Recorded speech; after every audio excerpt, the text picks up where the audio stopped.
Bem-vindos ao Sabor da Gestão, o podcast para quem vive a cozinha profissional. Imagine administrar um negócio onde a cada 14 ou 16 meses, absolutamente todas as pessoas que trabalham na operação vão embora. Nossa, 100% de turnover. Exato. A equipe inteira roda. Um turnover assustador de 100%. Se isso acontecesse, numa fábrica de software ou num escritório de advocacia, a empresa quebraria em questão de semanas. Haveria um pânico generalizado. Com certeza.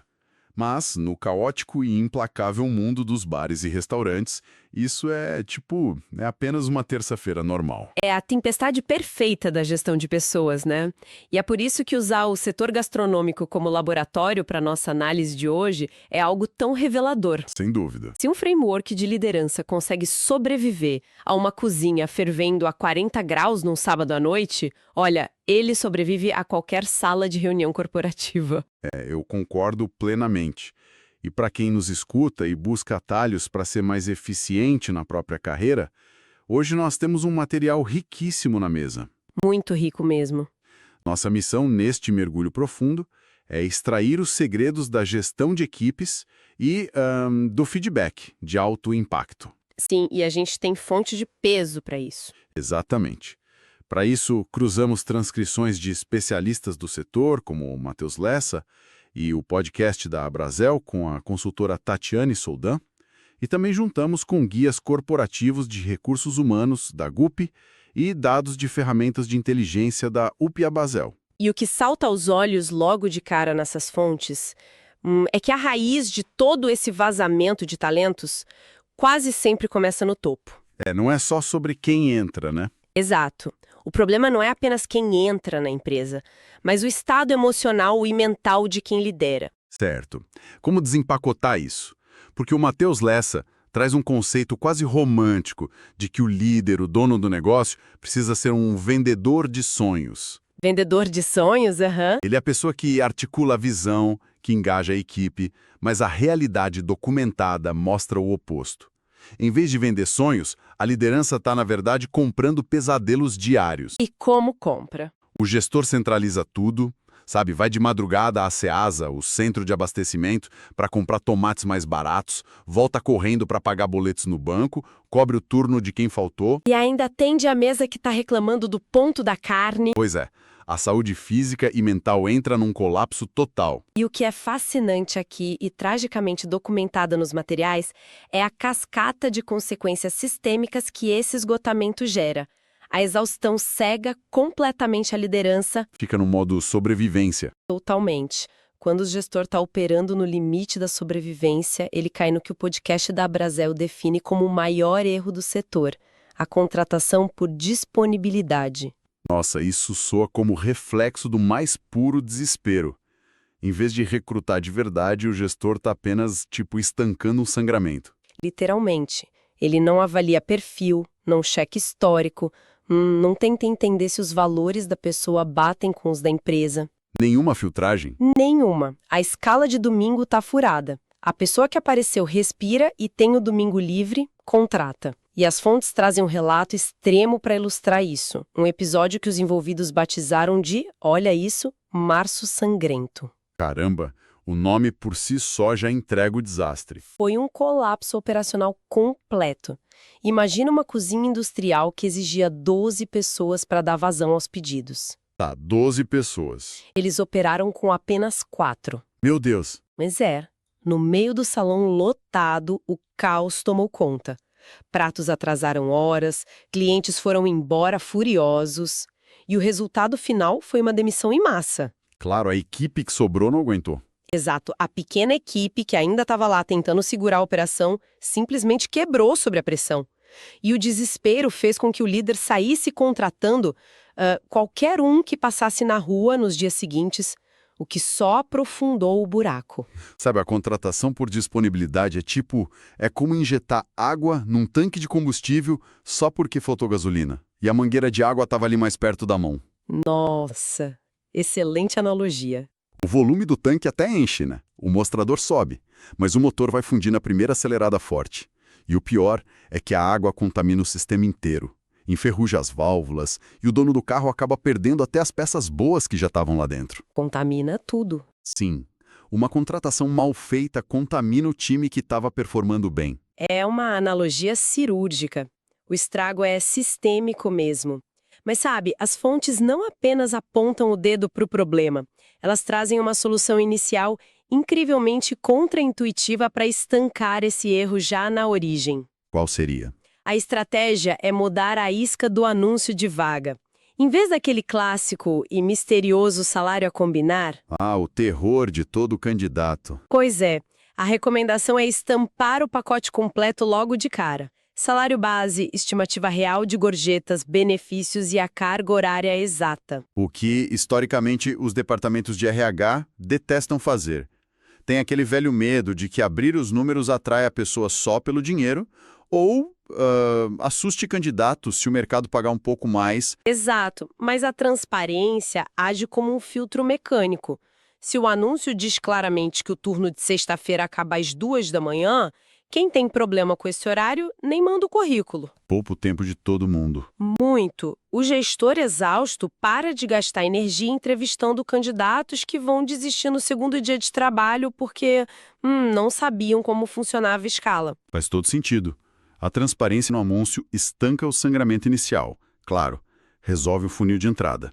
Mas olha, ela só resolve o dia 1. Sim, tem o depois. O que acontece no dia 2, quando esse novo recruta cai de paraquedas na cozinha lotada ou num escritório operando em alta voltagem? Porque assim, me parece haver uma grande ilusão corporativa de que o funcionário com um currículo bom já chega pronto. Essa ilusão é muito real. E se conectarmos isso ao quadro geral de retenção de talentos, esse é o ponto cego mais perigoso. Existe o mito do profissional plug and play. Plug and play, tipo, conectou, funcionou. Isso, mas o Matheus Lessa ressalta nos materiais que leva, no mínimo, 1 ano e meio para um garçom se tornar verdadeiramente sênior dentro da cultura específica de uma nova casa. 1 ano e meio, nossa. Pois é, o fato de ele ter 10 anos de experiência servindo mesas em outro lugar apenas garante que ele sabe equilibrar uma bandeja. Não significa que ele entende o compasso, as regras não ditas e o nível de exigência do novo ambiente. Cultura não é um download instantâneo por pendrive, né? E é assustador como as empresas ignoram isso. Elas colam um pôster com missão, visão e valores na parede da Copa e acham que a equipe inteira teve uma epifania coletiva. As paredes não ensinam cultura. E os dados comprovam essa ilusão. A plataforma UP Abrazel, que fornece ferramentas de diagnóstico de gestão, revela números bem desconfortáveis sobre isso. O que eles descobriram? Quando as empresas preenchem as autoavaliações, 38% delas descobrem que têm métricas excelentes de vendas e marketing. O dinheiro está entrando. Tá, a parte financeira tá ok. Sim, mas ao cruzar os dados internos, elas falham miseravelmente em gestão de pessoas e até na manutenção de protocolos básicos de limpeza. Caramba. Limpeza? Sim, limpeza. Fica evidente que o crescimento não pode ser sustentado apenas pelo achômetro do gestor. A cultura precisa ser traduzida em comportamento observável. E aqui entra um dos meus exemplos favoritos das fontes, o restaurante Beledito. Eles não deixam a cultura no campo abstrato. Ah, o caso deles é ótimo. É genial. Se um dos pilares da empresa é a pontualidade rigorosa, isso não é apenas cobrado de forma chata. Isso vira um rito estruturado.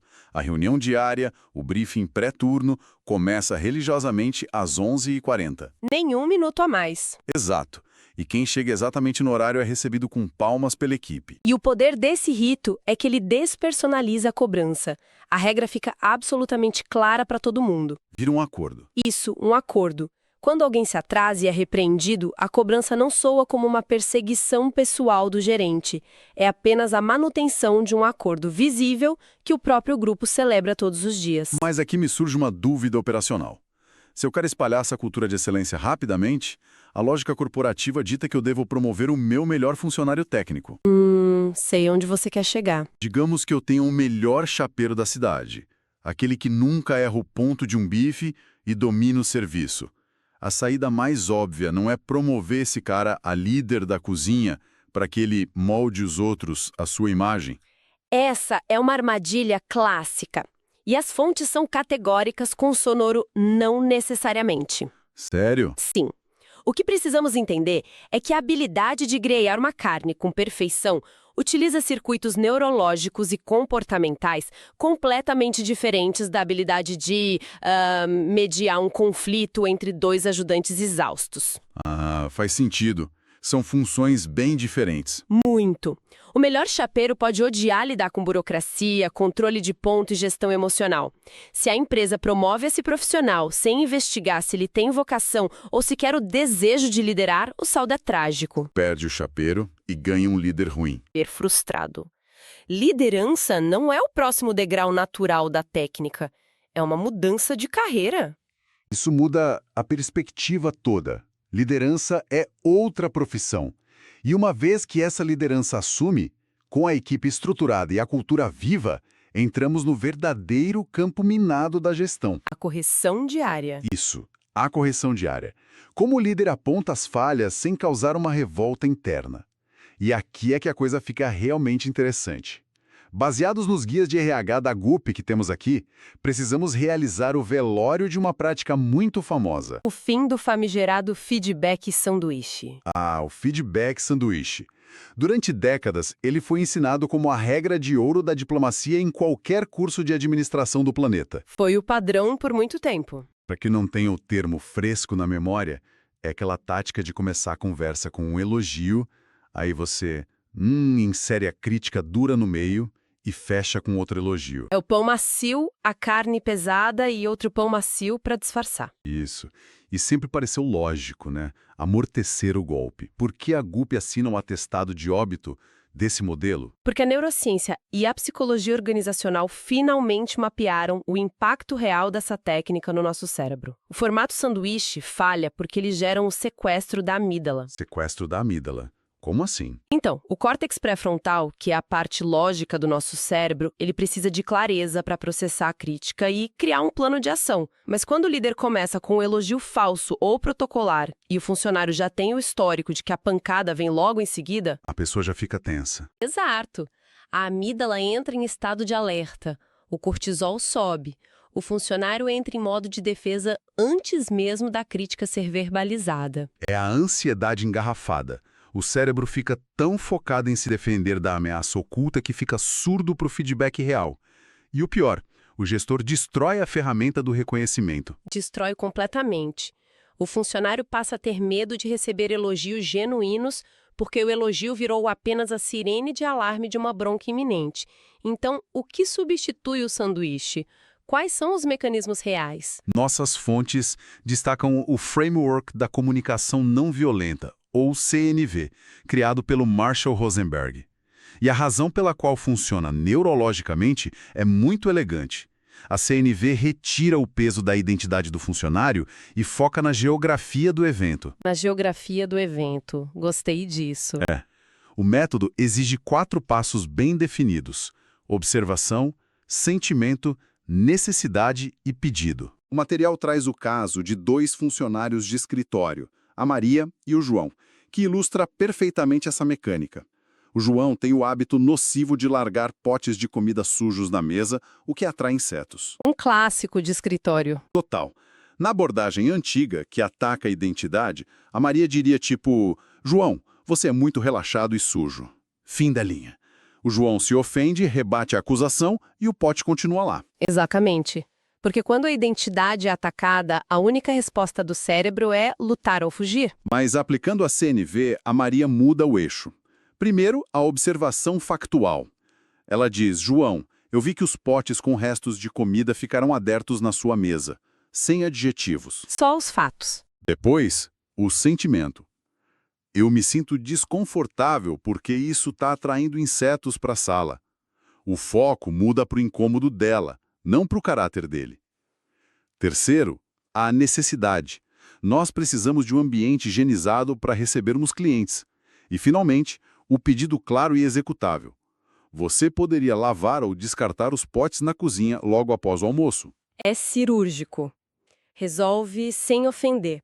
E a GUP traz ainda outro modelo paralelo que é fantástico para o mundo corporativo. O Framework SCI. SCI? O que significa? Situação, comportamento e impacto.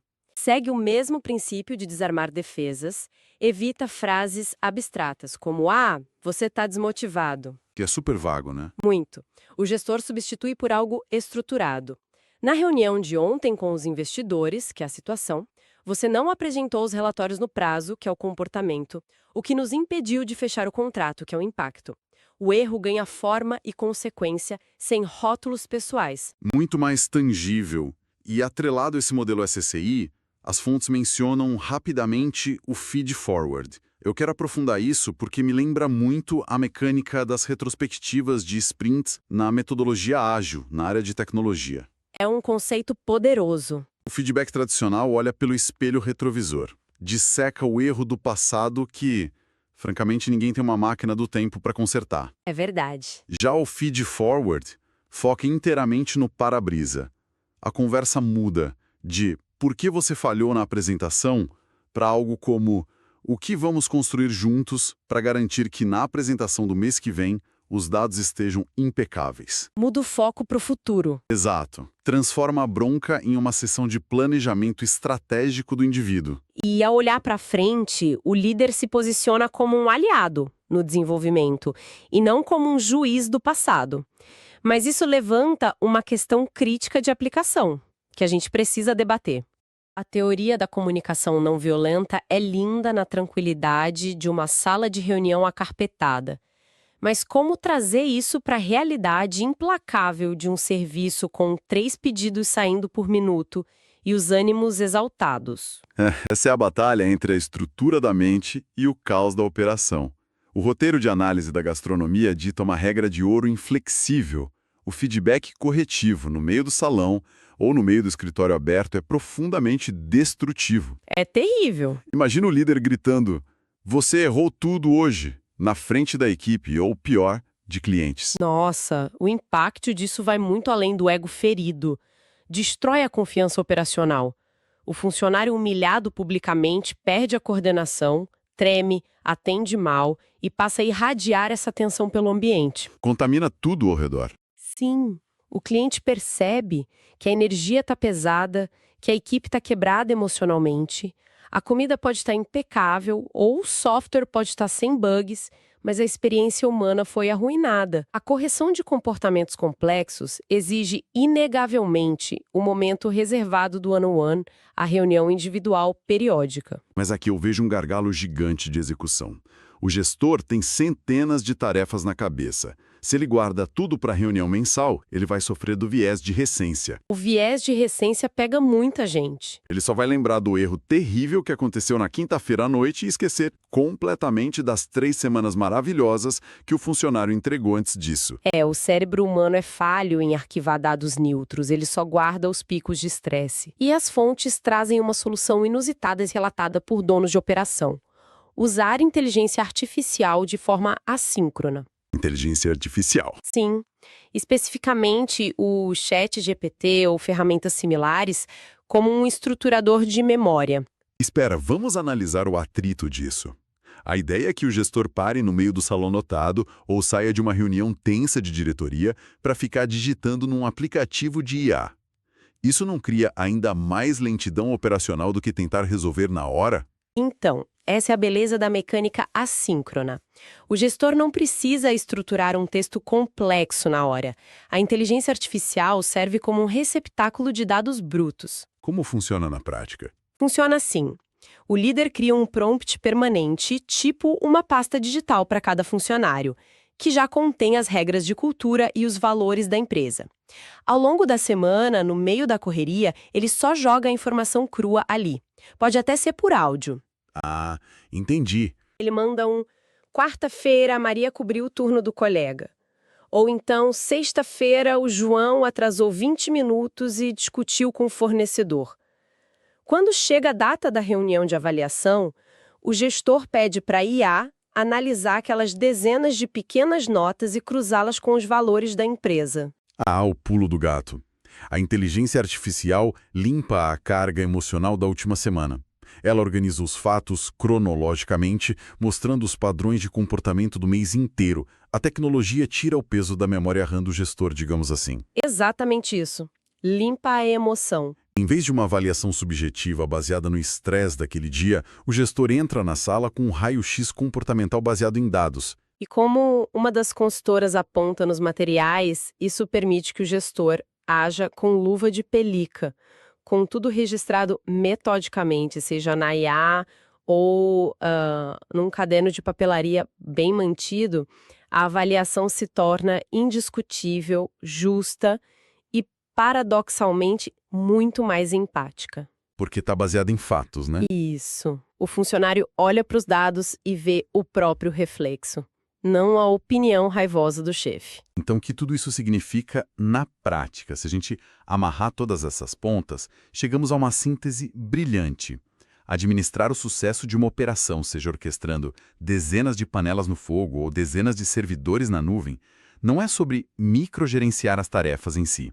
É sobre a arquitetura do ambiente. Perfeito. O RH não pode ser tratado como um mero departamento pessoal que aperta botões para gerar contra-cheques e planilhas de férias. A gestão de pessoas é, na verdade, a engenharia invisível que mantém os alicerces da produtividade e da sanidade da equipe de pé. Muito bem colocado. E para finalizar o nosso mergulho, há um ponto levantado nessas análises que muda completamente a matemática de tudo que a gente conversou aqui. Qual ponto? Trata-se do impacto financeiro da recém-atualizada NR1. A norma regulamentadora do Ministério do Trabalho? Essa mesma, focada no gerenciamento de riscos ocupacionais. Até pouco tempo atrás, esgotamento mental e saúde psicológica eram vistos como uma pauta puramente moral. A empresa oferecia, sei lá, ginástica laboral ou day off se fosse legalzinha. E se o funcionário sofresse um burnout, a conta caía no colo da Previdência Social, no INSS. Mas o jogo virou, e as fontes destacam isso com certo alarme.